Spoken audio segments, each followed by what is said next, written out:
Mari kita berdoa. Terima kasih Bapa, terima kasih Tuhan Yesus, terima kasih Roh Kudus. Kami telah bersekutu dengan tubuh dan darah-Mu Yesus. Sebentar kami akan mendengarkan sebagian daripada kebenaran firman-Mu ya Bapa. Sebelum itu, segala puji, hormat, syukur kami naikkan kepadamu Bapa, kepadamu Tuhan Yesus, dan kepadamu Roh Kudus, karena Engkaulah Allah Tritunggal kami yang Esa.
Berikanlah kami pengetahuan, pengertian, dan akal budi-Mu ya Tuhan, supaya kami menjadi orang bijaksana dan rendah hati seperti diri-Mu. Urapi hamba-Mu pada saatnya Bapa. Kau menjamah lidah bibir hamba-Mu Roh Kudus, supaya apa yang hamba perkatakan menjadi kebenaran-Mu yang sempurna di akhir zaman itu Tuhan. Sembunyikan hamba-Mu di balik salib-Mu, biarlah Engkau semakin besar dan hamba-Mu semakin kecil. Persiapan hati kami dengan tanah yang subur di dalam hati kami, supaya firman-Mu yang berbentuk logos tulisan mati menjadi rema dalam kehidupan kami. Terima kasih Bapa, terima kasih Tuhan Yesus, terima kasih Roh Kudus. Di dalam nama Tuhan Yesus kami telah berdoa dan mengucap syukur. Haleluya. Kita yang percaya katakan amin. Mari kita ucap salam kita. 1, 2, 3. Salutam en Christo en dunameon energemata. Salam di dalam Kristus, kuasa mujizatnya. Amin. Silakan duduk. Shalom semuanya. Ya, volumenya tolong naikkan sedikit ya. Kita sampai di inses ya, berapa minggu ini saya ada posting bahwa pengetahuan dalam gedung gereja itu sudah mentok. Dari siapapun yang diundang, siapapun yang bicara, yang dikhotbahkannya itu lagi.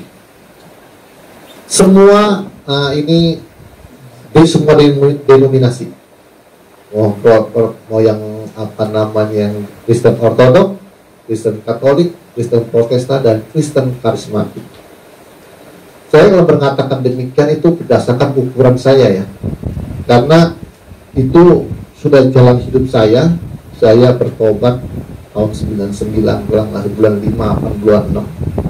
Saya berhenti dari PT Federal Oil, saya kelabakan, ngelamar sana, ngelamar sini, nggak ada yang terima saya, kelabakan saya, sampai saya minta transfer visa bapak saya 4 juta untuk modal, untuk bertahan hidup, tapi ternyata habis juga.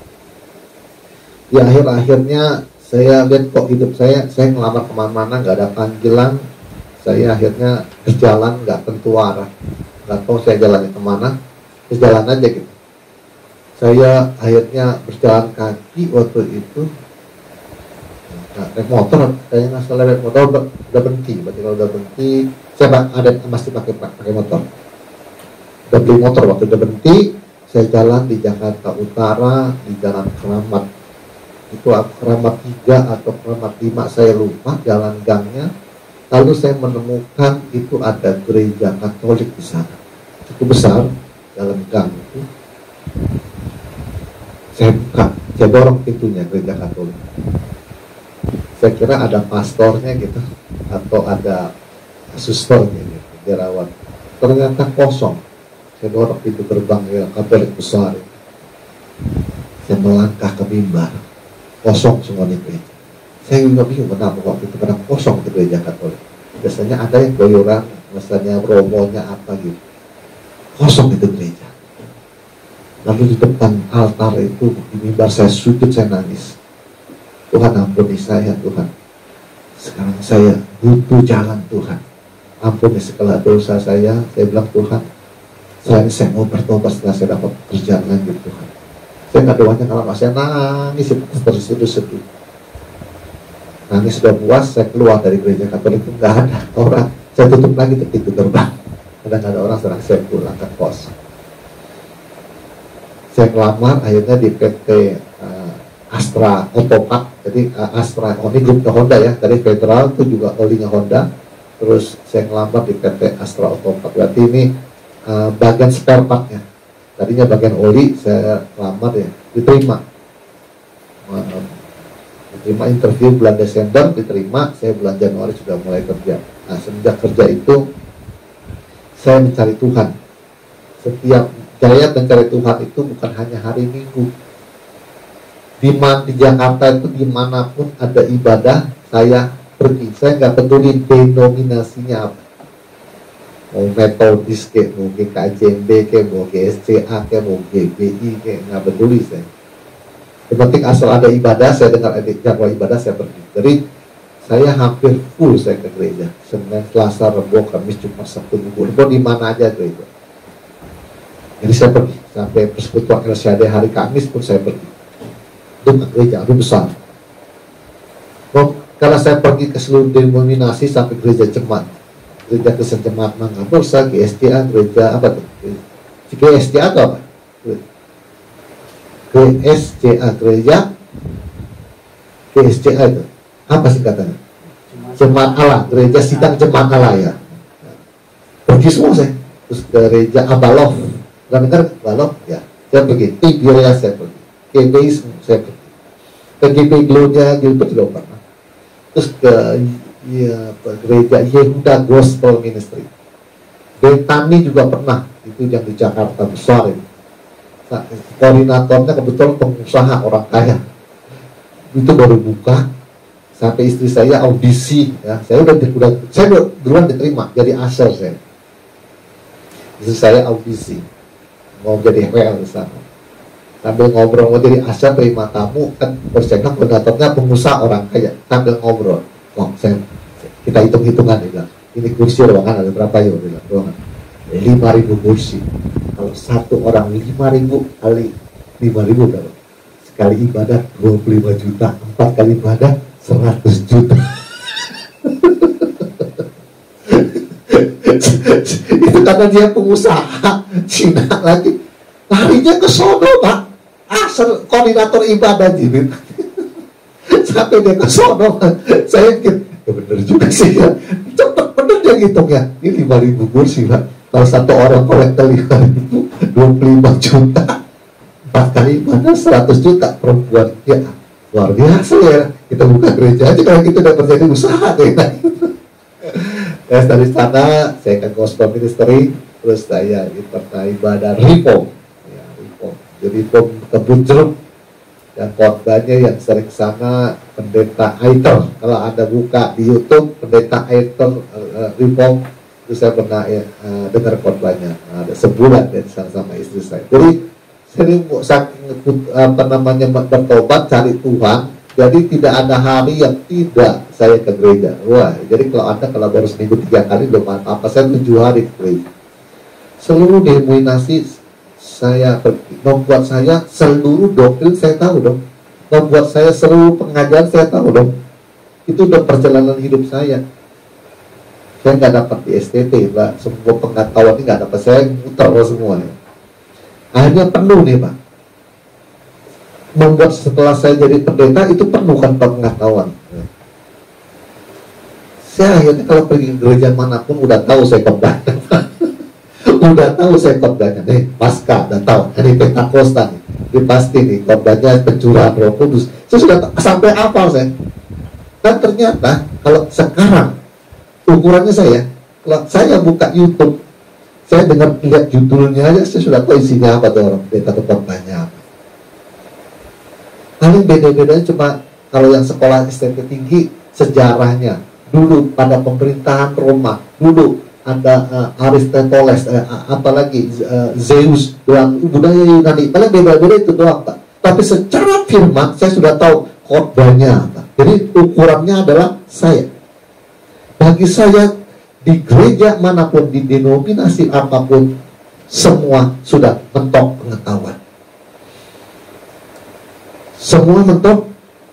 Di kita ini bersyukur bahwa di ATR tidak ada mentoknya. Setiap minggu selalu ada rema terbaru. Kalau saya sedang mengajar tentang kembali kepada 7 episode, misalnya ini masih ada nih, ini belum selesai nih. Misalnya khotbah yang ke-305, kudus, indah, bersih dari kejahatan, seri 7. Nah, itu bagi saya pelajaran lama basi. Saya sudah pernah khotbah di Jakarta. Jadi yang 17 itu saya pernah khotbah. Bagi saya makanan sudah nasi, tapi kalau bagi orang yang di sini, yang di Bangka, sesuatu pengetahuan yang baru. Atau kalau saya khotbah di gereja orang, ini satu pengetahuan yang luar biasa. Sampai anak saya bertanya, kemana Yesus ke Jumat, Sabtu, Minggu, kemana? Saya sudah bisa khotbah semua. Di gereja orang belum tentu ada dapat. Kan saya bilang, saya bertobat 7 hari, bukannya seminggu 3 kali, 7 hari saya ke gereja. Seluruh pengetahuan saya tahu semua. Sampai akhirnya saya harus masuk ketemu dengan seorang biksu yang batal jadi biksu, dan dia hanya bilang begini, ya, kalau orang yang dihara itu percaya Yesus, dia bilang, kita ini masuk neraka semua. Dia bilang, wah, saya seorang Kristen yang berpengetahuan luar biasa, ditantangin begitu, penasaran, masuk ke Shaolin Temple. Saya kurang lebih 5 tahun bolak-balik. Anak-anak saya masih kecil menjadi saksi saya bahwa saya, dia waktu kecil-kecil masih umur 5-6 tahun, nanya, apa mau ke mana? Amitabha, mau ke Amitabha. Dari seluruh doktrin, seluruh pengetahuan rahasia kerajaan surga digabung dengan dunia spiritual. Makanya Anda selalu baru di sini. Hal-hal yang tidak diketahui saya bisa tahu. Ini kalau belajar di STT, sebagian tidak ada. Saya kasih tahu, STT itu doktrin dunia teologi, Tritunggal begini. Kristologi itu harus seperti ini, seperti dua natur Yesus, dia sebagai Allah dan sebagai manusia. Anda belajar itu terus tuh. Anda bersyukur nanti anak yang sekolah STT, Anda pelajari dulu semuanya itu, dasar-dasar semua, nggak apa-apa. Sejarahnya bagaimana, kitab Roma, sejarah semua, bahasa Yunani, Ibrani.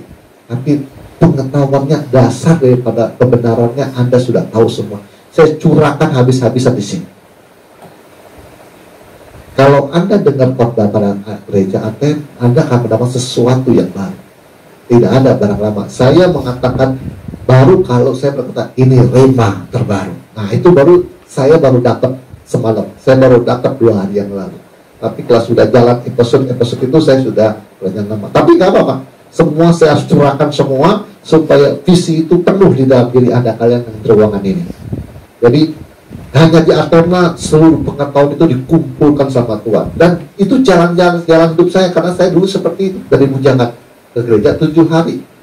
Kan nggak mungkin Anda itu mengikuti jejak saya.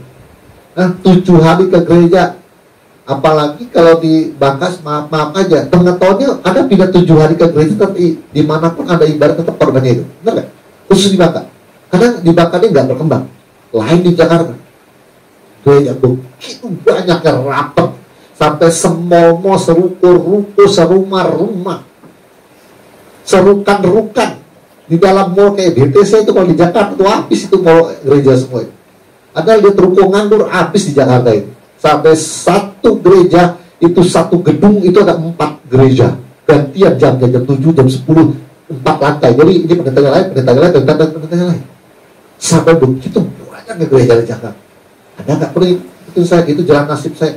Anda harus sekolah STT, ambil gelarnya, dan semua pengetahuan di ATM Anda menjadi berkat.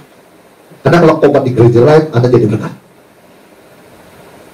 Ya, semua sampai ke hadis-hadis dari dunia, orang mati, tambang Eden, semua Anda tahu semua. Nah, anak saya tanya, anak-anak mungkin ya, kalau saya khotbah di anak, ya anak juga masih belum tahu, karena waktu itu masih kecil-kecil saya khotbah. Kita waktu lama, Pak. 10-an, ya ini 9 tahun, ada 9 tahun, 8 tahun yang lalu, mereka umur berapa? 9-10 tahun semua. Anak-anaknya Pak Ades lebih kecil lagi dari anak saya. Tapi nanti mereka semakin dewasa, suatu saat saya ulang lagi, Anda baru, oh gitu ya. Tapi Anda tanya-tanya sama orang tua aja. Kalau beneran saya ngulang lagi khotbahnya, lama. Kalau nggak ngerti, tanya orang tuanya, karena orang tuanya sudah ikut saya lama. Oke. Kita kembali kepada incest. Jadi incest itu di mata Tuhan adalah pelanggaran. Walaupun hukumnya belum dibuat di zaman imamat, tetapi sebelum Nuh itu tetap adalah pelanggaran.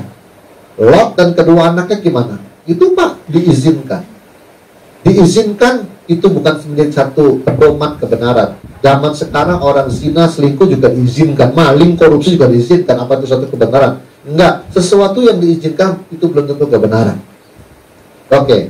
Nah, kenapa sebelum Nuh dan zaman Lot itu sebelum Musa itu kenapa tidak dihukum Tuhan hanya secara badani? Itu Alkitab sudah memberikan hidayahnya.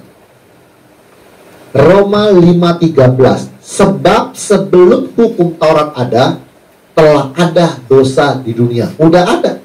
Sodom dan Gomora itu dosa enggak? Iya. Lot itu dosa nggak? Iya. Abraham termasuk incest nggak? Iya. Karena dekat ya, satu bapak lain ibu, dekat sekali. Iya, pelanggaran itu. Tapi udah lahir Abraham gimana? Lot dan kedua anaknya juga lahir anak, kalau nggak salah namanya apa? Edom dan apa? Anaknya Edom dan ada satu lagi, nanti buka Alkitab. Jadi anaknya Lut sama kedua anak itu, anaknya kan gunting tuh, itu melahirkan Edom dan apa ya? Udah terjadi, mau ngomong apa? Tapi pelanggaran, iya, dosa sudah ada, tetapi dosa itu tidak diperhitungkan. Kalau tidak ada hukum Taurat, Tuhan, dia tidak bisa dihitung sama Tuhan. Nah, gue hitung-hitung deh, kamu amal saling, kamu bisa hitung-hitung Tuhan, karena manusia kan nggak ada yang berakal pun, dia apalagi zaman purba, siapa yang ngajarin coba? Siapa yang ngajarin manusia jadi berakal budi kalau bukan Tuhan? Terus 5:14 Roma, sesungguhnya demikian maut tuh, walaupun demikian dia bilang, tapi maut, kematian telah berkuasa dari zaman Adam sampai kepada zaman Musa, juga atas mereka yang tidak berbuat dengan cara yang sama seperti yang telah dibuat oleh Adam, yang adalah gambaran dia yang akan datang. Angkat nggak deh? Walaupun dia bilang terjadi incest, sodomi segala macam itu, tapi kematian telah berkuasa dari zaman Adam sampai kepada Musa. Jadi dari Adam sampai Musa, sampai situ tetap aja kematian tetap berlaku, menguasai. Kalau orang masih mati dan masuk liang kubur, masih terjadi inna lillahi wa inna ilaihi rojiun, masih berdosa nggak Pak? Iya, aku ngerti. Lihat nih. Walaupun aturannya belum dibikin, peraturannya dibikin pada zaman Musa, tapi lihat, kematian telah berkuasa dari zaman Adam dan sampai Musa, tetap mati semua. Walaupun Tuhan tidak hitung-hitung, tapi firman Tuhan tidak bisa ditarik kembali. Pada hari engkau memakannya, engkau akan mati. Mati semua. Nah, untuk membuktikan bahwa visi daripada Aten itu lulus dan berhasil, kalau yang di ruangan ini tidak ada yang mati. Gampang jawaban. Kalau di ruangan ini ada yang mati, gagal. Di ruangan ini sampai takdirnya apa? Lahir, tua, sakit, dan mati. Orang seandainya yang normal, kalau tidak kecelakaan, dia tua, keriput, sakit-sakitan, encok, segala macam, akhirnya game over. Itu sudah takdir yang tidak bisa dirubah. Tapi kalau visi ini berhasil, Tuhan terjadi, Barang siapa menuruti segala perintahku, aku berkata kepada sesungguhnya tidak akan mengalami maut sampai selama-lamanya. Di mana gereja yang ngajar seperti ini? Tapi saya pernah diskusi dengan seorang Kristen, dia memahaminya bahwa tidak akan mengalami maut selama-lamanya. Itu dia bilang itu maksudnya tidak masuk neraka, maut. Itu pengertiannya belum sampai. Buka aja kitab bahasa Yunaninya maut itu apa, kematian itu. Thanatos. Thanatos itu berarti dua, kematian fisik dan kematian rohani. Kalau Anda hanya mati fisik, ya, dan Anda selamat ke sorga, jadi kan mati fisik dan mati rohani. Anda tidak mati rohani, tapi mati fisik. Artinya selama hidup di dunia ini Anda masih berbuat dosa. Cuma menang habis kematian, gol aja. Dan visi Tuhan mau khusus ATM dua-duanya harus dapat. Tidak mati secara fisik dan tidak mati secara rohani. Tidak masuk neraka. Tuhan mau sempurna, tidak ditemukan kesalahan apapun. Ditemukan doto suolo, sifat tanpa salah Tuhan sedang diturunkan kepada ATM. Ini nggak main-main. Jadi kalau mau lempeng sekalian, tidak boleh ada bengkoknya walaupun dikit. Lebih baik kita hidupnya susah, miskin tapi suci. Kita bertahan dulu di situ. Yang penting makan hari ini, Pak. Ini butuh semua. Makan dulu, Pak. Itu nggak mati dulu. Ya, terserah orang mau ngomong apa. Kita harus bertahan kepada kelurusan kita, bertahan kepada kesucian kita, apapun yang terjadi. Jadi jangan arti ada yang beranggap, saya juga tidak mau beranggapan bahwa Anda masih melakukan dosa, curiga katanya pendetanya masih doyan duit, wah pendetanya masih mau kita mau beli Alphard nih. Nggak boleh lagi berprangkat seperti itu. Tapi kalau hal itu terjadi dan Anda diberikan kepada kita terima aja. Kan sudah prinsipnya apa? Kalau dikasih kita terima, kalau nggak dikasih ya kita nggak minta juga. Saya kalau di undang khotbah nggak pernah mikirin PK, saya dikasih syukur, nggak dikasih kok nggak apa-apa. Kadang-kadang kalau gerejanya terlalu kecil nggak punya duit, itu uang amplopnya itu saya khotbah dikasih apa tak masukin lagi kantong kolektor. Kemarin yang ditunggu saya balikin lagi. Saya lihat belum selesai gerejanya, tak balikin. Saya masih sanggup makan. Mau lempeng lurus sekalian. Pokoknya kalau mukanya belum bercahaya kayak Dewi Kuan Im, kayak Buddha Gautama, lurus. Karena Yesus waktu di Taman Getsemani tiba-tiba mukanya bercahaya. Harus sampai sih. Dan menurut saya bertemu dengan Ibu Ros yang ahli dalam meditasi spiritual, dia menyatakan memang cahaya di kepala manusia itu ada, cuma tidak selalu muncul. Dia suatu waktu bisa bercahaya, tidak selalu. Jadi gambaran kalau Anda lihat mukanya Tuhan Yesus ada halonya itu, dia tidak selalu bercahaya, tapi suatu hari kapan dia akan keluar dengan sendirinya. Makanya lambangnya itu namanya lingkaran halo, ya, ingat ya, lingkaran halo itu di kepala bercahaya. Itu artinya dari kata nurani, nur artinya cahaya, terang. Jadi cahaya nurani itu sudah keluar, kepala dia bercahaya, membentuk lingkaran halo.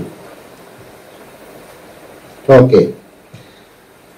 Di dunia ini ya tidak ada yang namanya sebebas-bebasnya. Pak, kenapa kalau kita ini melanggar hukumnya Tuhan itu kita dihukum? Ya, di dunia ini tidak ada yang namanya sebebas-bebasnya. Kalau kita mau sebentar untuk menjadi ateis dan tidak percaya Tuhan, maka kita akan timbul pikiran, kenapa harus bisa? Saya kalau melanggar Tuhan, kenapa saya dihukum? Kan maunya saya. Artinya kalau Tuhan, saya tidak ikutin apa yang Tuhan mau, terus saya dihukum, kan Tuhan maksa saya namanya. Pemaksaan itu namanya. Oh ya, itu ya pemaksaan. Oke. Saya punya argumen begini, di dunia ini ya tidak ada yang namanya sebebas-bebasnya. Benar nggak?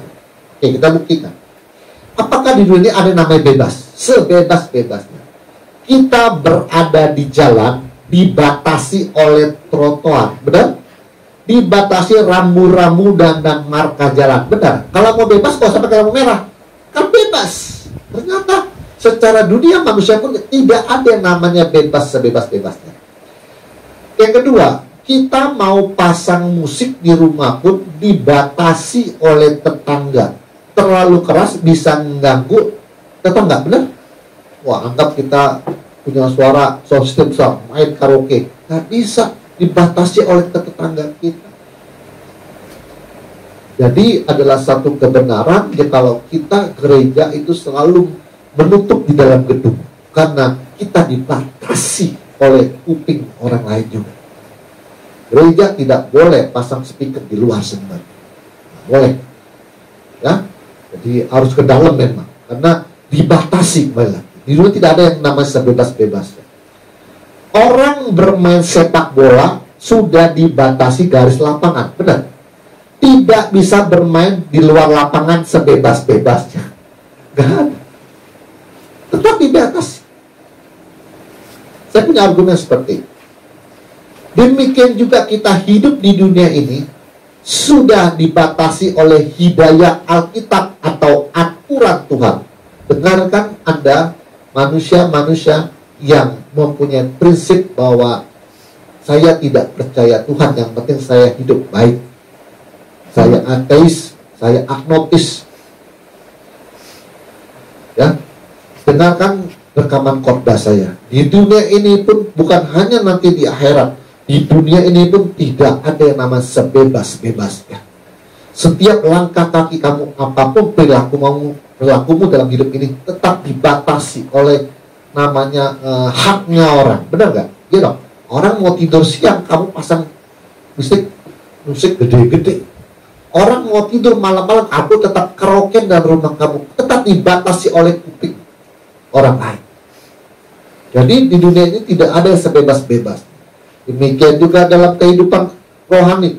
Tuhan sudah memberikan Alkitab untuk sebagai aturan batas daripada lapangan yang hidupnya harus seperti apa.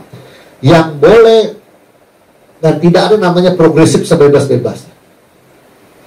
Progresif itu, yang boleh berprogresif itu adalah karakter. Semakin mulia, semakin mulia. Progresif itu artinya kan semakin baik, semakin baik. Keluar dari aturan sebenarnya. Sedangkan yang punya pemahaman Kristen progresif, ya, progresif tidak bisa sebebas-bebasnya. Tidak ada yang namanya sebebas-bebasnya berpikir. Tidak ada sebebas-bebasnya dalam perilaku perbuatan. Tidak ada yang namanya sebebas-bebas dalam ucapan, benar. Ucapan yang terlalu bebas nanti orang sakit hati. Tidak ada nama sebebas-bebasnya nih, pikiran. Tidak ada nama pikiran bebas. Wah, saya punya pikiran Pak, saya bebas dong Pak. Yesus sudah membatasi. Waktu Simon Petrus, waktu Yesus mengatakan 3 hari anak manusia akan salibkan. Petrus bilang apa? Janganlah terjadi demikian, kata guru dia bilang. Yesus bilang apa? Nyala engkau, iblis, engkau pikirkan apa yang dipikirkan manusia, bukan yang dipikirkan oleh Allah. Setiap pikiran yang tidak sesuai dengan pikiran Kristus yang ada di hidayah Alkitab, itu pikiran iblis. Tidak ada yang sebebas. Berpikir pun tidak bisa sebebas-bebasnya. Setiap pikiran di luar Alkitab itu pikiran iblis. Maksudnya baik gak Simon Petrus? Baik. Guru, jangan terjadi demikian, masa disalibkan guru? Guru kan mulia, sakti, bisa nyembuhin orang, bijaksana, masa 3 hari lagi masuk ke liang kubur? Makanya dia nentang. Bagus niatnya, bagus. Tapi tentang nyala engkau iblis. Ya, artinya kita cara berpikir tidak boleh keluar dari Alkitab. Makanya Alkitab berbunyi apa? Hendaklah engkau hidup menaruh pikiran dan perasaan apa terdalam dalam Kristus Yesus. Pikiran dan perasaannya harus sama. Di luar itu ada sesat. Tidak ada yang bebas-bebasnya. Oke. Kita berpikir pun harus berpikir seperti Kristus. Sudah dibatasi. Kita berbuat harus seperti Kristus. Sudah dibatasi. Gak boleh maling, itu batasnya. Tidak boleh bersinah, itu batasnya. Tidak boleh korupsi, itu batasnya. Kita melangkah seperti Kristus melangkah. Sudah dibatasi. Kita punya waktu sudah dibatasi, waktunya Tuhan. Kebijaksanaan kita sudah dibatasi, seperti kebijaksanaan apa? Kristus. Orang bilang, kadang-kadang saya juga nggak ngerti ya kadang-kadang. Kalau misalnya satu pemerintahan di negara manapun, terus dia menaikkan pajak semau-maunya, tapi selalu di berita pers atau koran, ini kebijaksanaan pemerintahan. Kok naikin pajak semau-maunya, tapi disebutnya kebijaksanaan pemerintah. Heran saya. Itu kan bukan kebijaksanaan itu namanya. Ada lagi. Di negara mana setiap orang yang melakukan transgender akan dipenjarakan. Lalu di beritanya, orangnya, ini adalah kebijaksanaan pemerintah ini. Ada loh. Di mana satu negara kalau ada tahu dia LGBT, transgender, atau agak kebencong-bencong banci itu ditangkap sama pemerintahnya. Anda boleh buka Google, saya kasih tahu. Anda boleh buka Google, ada satu pemerintahan kalau dia lihat transgender, ya enggak, cowok jadi cewek jadi ditangkap di penjara. Tapi tetap bunyi di beritanya, ini kebijaksanaan pemerintah. Yang namanya taat itu cuma ada dua jenis. Pertama, kita taat karena takut. Kalau begitu takut ya, penjara yang takut. Tapi ada yang namanya taat karena kesadaran. Kesadaran itu pasti di dalamnya ada apa? Pengertian. Jadi dia sadar, saya harus taat karena saya pengertiannya seperti ini. Dia bisa menjelaskan. Jadi namanya taat ada dua, ada taat yang takut dan taat yang kesadaran. Di zaman Taurat itu nggak taat yang takut. Sekarang Tuhan menganggap manusia sudah dewasa, semua hukum sudah ada. Tuhan lagi mengarahkan kita taat kepada apa? Kesadaran dengan pengetahuan dan pengertiannya. Kita sadar, saya nggak harus taat. Hidup saya sudah dibatasi oleh Tuhan. Dan kesadaran, punya pengertian. Saya masih banyak beberapa ketemu pendeta. Kenapa tidak boleh jual barang ilegal, barang bajakan? Nah, CD kan bajakan. Kenapa nggak boleh? Masih ada pendeta yang jawab, ya nggak boleh loh Pak. Kata Tuhan nggak boleh. Ada yang begitu argumennya. Kata Tuhan nggak boleh. Itu namanya taat yang kayak anak-anak. Kata Tuhan, kalau di ATM nggak boleh, kenapa nggak boleh? Ya, pengertiannya gini. Yang namanya barang ilegal atau bajakan adalah hasil dari sebuah kejahatan. Jadi orang yang memproduksi barang ilegal itu adalah hasil daripada kejahatan. Anda terus bantuin penjualnya. Anda terlibat dalam kejahatan orang lain. Anda yang beli, yang terakhir, Anda kan mengkonsumsi hasil kejahatan. Jadi Anda terlibat dalam kejahatan. Dalam tumpang tangan juga, ya, itu juga bisa terlibat dalam kejahatan orang lain. Ada ayatnya, pernah dibaca nggak? Tumpang tangan itu juga bisa terlibat dalam dosanya orang lain. Pernah baca nggak? Belum? Mari kita buka ayat Alkitab. Ya. Kita buka sebentar. Saya baca sebentar ya.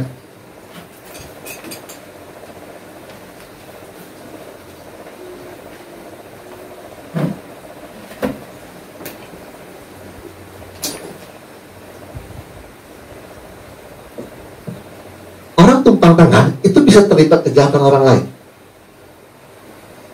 Nah, saya kasih pengertian yang lebih lagi. Sebentar lagi ya. Oke. Sudah berapa menit, Tian? Sudah menit? Saya mau berhenti kalau udah lama. 30 menit. 30 menit? Oke. Enggak, ini berarti ini terakhir ya.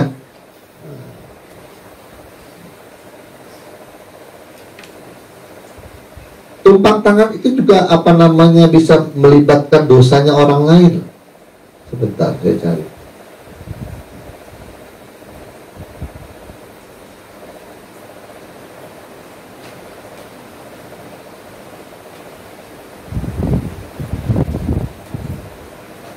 1 Timotius 5:22. Yuk, buka, pegang namanya mic, dibacakan. 1 Tim 5:22. Tumpang tangan aja bisa terlibat dosanya orang lain. Oke, baca, lihat. Saya bukakan yang lebih ngejelimet supaya Anda suci sempurna. Oke, 1 Tim 5:22. Silakan, ya, baca saja. Biar ada suaranya yang beda, jangan suara saya terus. Ya.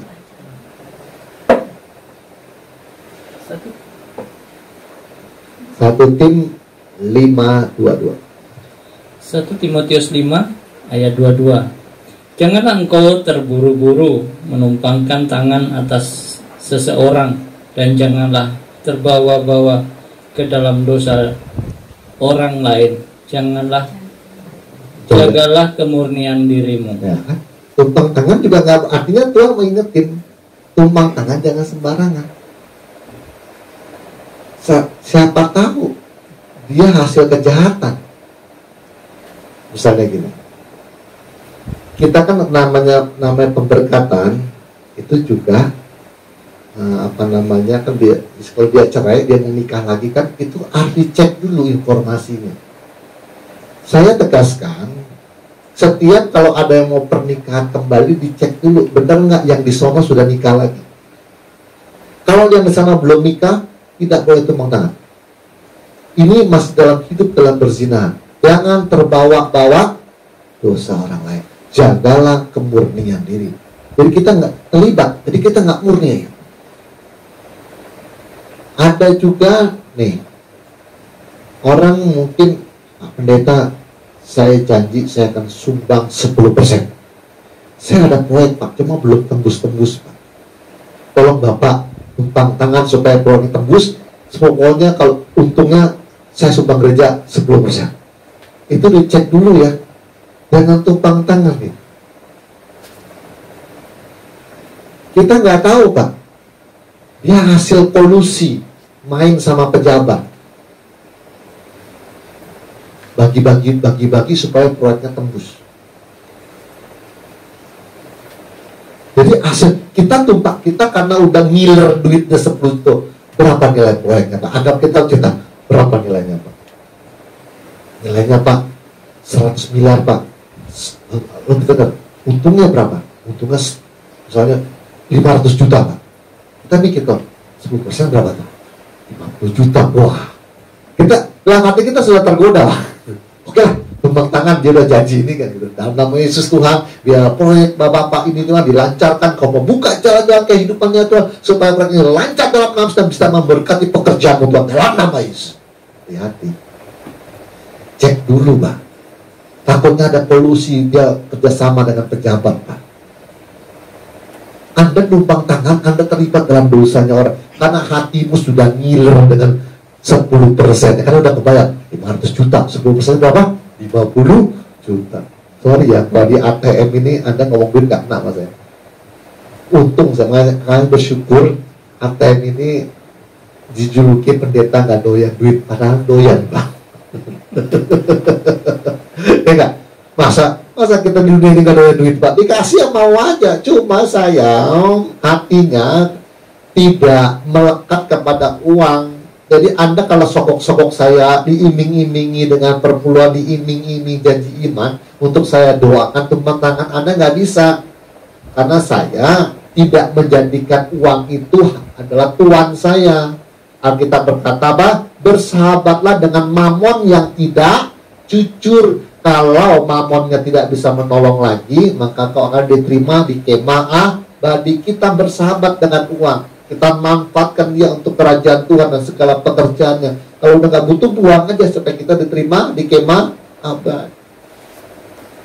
Kalau saya orangnya terang-terangan, karena saya kembali lagi, semua pengetahuan di ATM tercampur dengan dunia spiritual. Jadi saya benar-benar manusia batiniannya saya perbaiki terus, dunia spiritual. Jangan sampai terjadi spiritual full namanya, kebodohan rohani. Oke, sampai di sini Tuhan Yesus memberkati dan mari kita berdoa. Terima kasih Bapa, terima kasih Tuhan Yesus, terima kasih Roh Kudus. Hamba-Mu telah selesai ya Tuhan. Kiranya Kau memberikan hikmat dan kebijaksanaan dalam menjalani kehidupan. Segala sesuatu tidak ada yang sebebas-bebasnya, secara dunia manusia ataupun di dalam secara dunia rohani. Dunia ini, langit dan bumi adalah ciptaan-Mu Tuhan, dan segala sesuatu telah Kau bikin aturannya. Terima kasih Tuhan atas pengertian kami dan kesadaran kami. Kami mau ikut Tuhan, mentaati segala perintah-Mu, apapun yang Tuhan ajarkan, dan ini rema terbaru. Tuhan, kami mau suci dan mengikuti seluruh kehendak-Mu. Terima kasih Bapa, terima kasih Tuhan Yesus, terima kasih Roh Kudus. Di dalam nama Tuhan Yesus kami telah berdoa dan mengucap syukur. Haleluya. Kita percaya katakan amin. Tuhan Yesus memberkati.